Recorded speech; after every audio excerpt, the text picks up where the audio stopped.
Have you ever finished a meal, felt completely full, but then, I don't know, still found yourself strangely tired, maybe sluggish, or even getting sick more often than usual?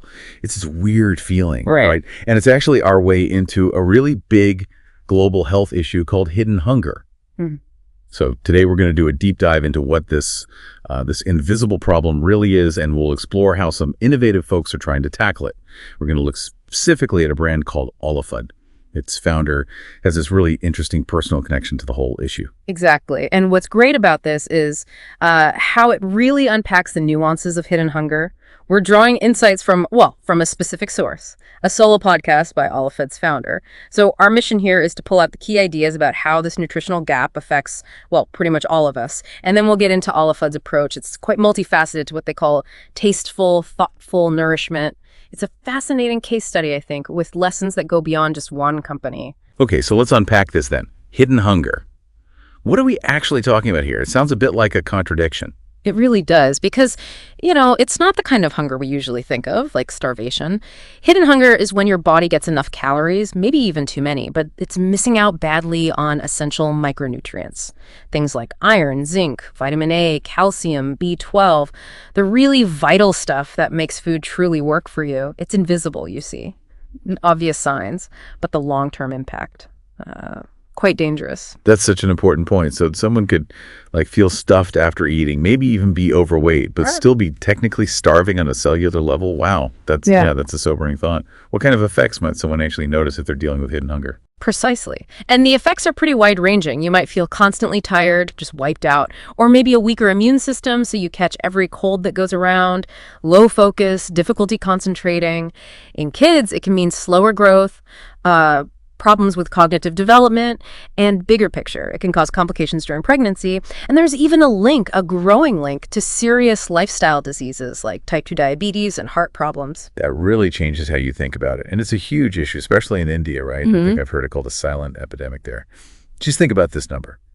National data shows over 50% of children and women in India are iron deficient. 50%. It's just a massive. And it's not just limited to certain groups, which is, I think, a really key insight here. Yes, children are heavily affected, but the problem stretches way beyond that. It affects, even educated urban adults, people you might think are eating okay.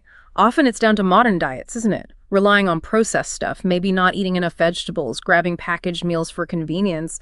You can easily fall into what the source calls a nutrient trap without even realizing it. Yeah, I can definitely see how that happens. I mean, that nutrient trap sounds familiar, relying on quick meals when things get busy. So, okay, with a problem this widespread, what are people doing about it? And this brings us neatly to Ollefud. The founder's story is really compelling. It's got this deep personal link.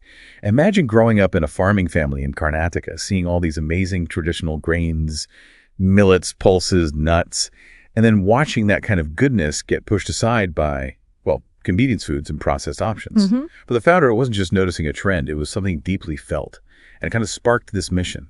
Absolutely. That background really informed their whole vision and led to a very clear goal. Even the name Ollefud tells a story. It literally means good food, from the Canada word Olle. And their core mission, it's simple and direct. Tastefully solving hidden hunger. Tastefully solving hidden hunger. Okay, so how do they actually do that? How do you make products that are, genuinely healthy, but also taste good and are easy to use? That sounds like the tricky part. Well, that's where the innovation really comes in, I think. What's fascinating is that Ollefud isn't just about adding nutrients back in, like fortification. They're tackling what you could call the palatability barrier. They get that for healthy food to actually work, people have to want to eat it regularly. That mix health, taste, convenience, it's often the missing link, isn't it? And it's something they really focus on. That's such a good point. It's one thing making nutritious food, quite another making it something people crave or at least reach for happily. So what kind of products are we talking about? What do they make? Yeah, they've got a whole range of everyday foods, but with a twist towards nutrient density and clean ingredients.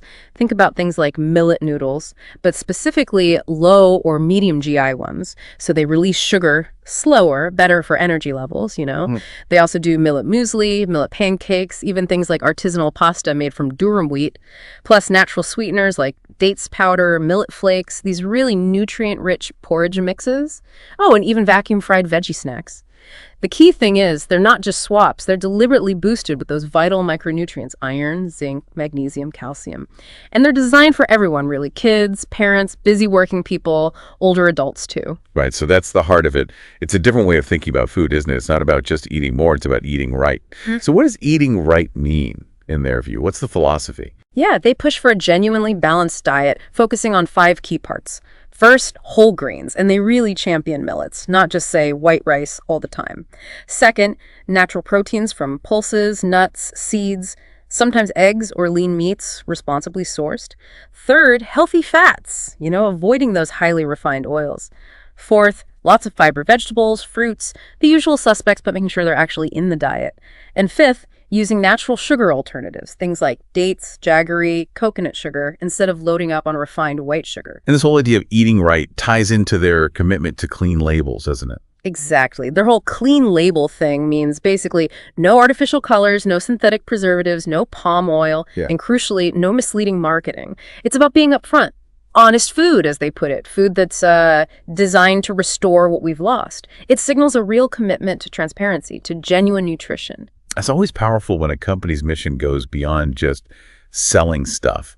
And Ollefud seems to do that with something called the Olle Cause. Tell us about that. Right. The Olle Cause. It's their social impact arm. A part of their profits, plus purchases made on special occasions like someone's birthday, goes towards gifting Ollefud products, specifically to children in underserved schools. Their goal, quite ambitious, is to consistently support at least one small rural school, starting in remote parts of Karnataka. It's driven by this belief that one child, one meal, one future can change the world. It's quite a deep commitment. That is profound. And their approach seems pretty holistic because it's not just about food, is it? There's also OlleFitness. That's right. OlleFitness is about bringing, as they say, joyful movement back into daily life. And they're very clear. This isn't about extreme fitness goals like six-packs or crazy diets. It's more about making activity feel natural, accessible, integrating it into your day without it feeling like a huge burden. Yeah, making it practical. Like the examples they give, supporting local sports, just generally raising awareness about staying active and showing it in everyday life, like kids running free, moms dancing in the kitchen, seniors walking, office workers doing stretches between video calls. It's about activity being enjoyable, right? Not just another task on the to-do list. Exactly. And when you link these two things, the nutritious food and the joyful movement, their whole philosophy clicks into place. Eat right, move naturally, live better. Because as they say, health isn't just what's on your plate. It's also about how you live your life. It's integrated. So, thinking about all this, what's the main message for you listening right now? I think the key takeaway from this deep dive is pretty clear. You don't actually have to sacrifice taste to get healthy. You just need, better choices. It's about looking for cleaner foods, meals packed with nutrients, and maybe just being willing to really care for your body, treating it like your most important asset. And maybe a final thought to leave you with, something from the source material itself. One life. Live exceptionally. It kind of makes you wonder, doesn't it? What does living exceptionally really mean? Especially when you think about tackling hidden hunger, embracing this kind of holistic well-being. How could you apply some of these ideas perhaps in your own one life? Something to think about.